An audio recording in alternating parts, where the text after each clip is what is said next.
Drone iliyorushwa kutoka Lebanon asubuhi ya Jumamosi hii ililenga makazi binafsi ya waziri mkuu wa Israel Benjamin Netanyahu katika mji wa pwani wa Kaisaria, kwa mujibu wa ripoti kutoka kituo cha habari cha Saudi Al Hadath. Ofisi ya waziri mkuu ilithibitisha shambulio hilo, ikisema kuwa Netanyahu na mkewe Sara hawakuwepo nyumbani wakati wa tukio hilo na hakuna majeruhi waliothibitishwa.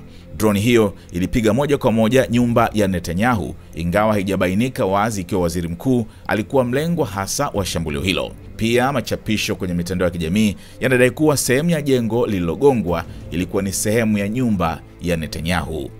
Katika taarifa rasmi, msemaji wa Netanyahu alithibitisha kuwa hakuna majeruhi waliopatikana na kwamba polisi waliwasili kwenye eneo la tukio muda mfupi baada ya shambulio hilo. Shambulio hilo lilitokea wakati huo huo ambapo king'ora kilisikika katika mji wa Tel Aviv na vikosi vya ulinzi vya anga vya Israel vilijibu kwa haraka.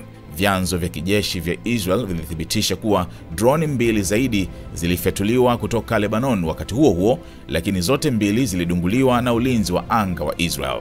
Drone hizo zilileta tahadhari katika kambi ya kijeshi ya Glilot, ingawa baadaye ilithibitishwa kuwa hakukuwa na drone kwenye eneo hilo. Inakadiriwa kuwa drone hiyo ilisafiri takriban kilomita 70 kutoka Lebanon kabla ya kugonga makazi ya Netanyahu. CH Duty Track wanasambaza magari bora yaliyoundwa na Maafrika kwa ajili ya Afrika kutoka China. Wanatengeneza malori yanayokidhi mahitaji yako maalumu. CH Duty Track, ubora unaoaminika kwa bara la Afrika. Wasiliana nao sasa.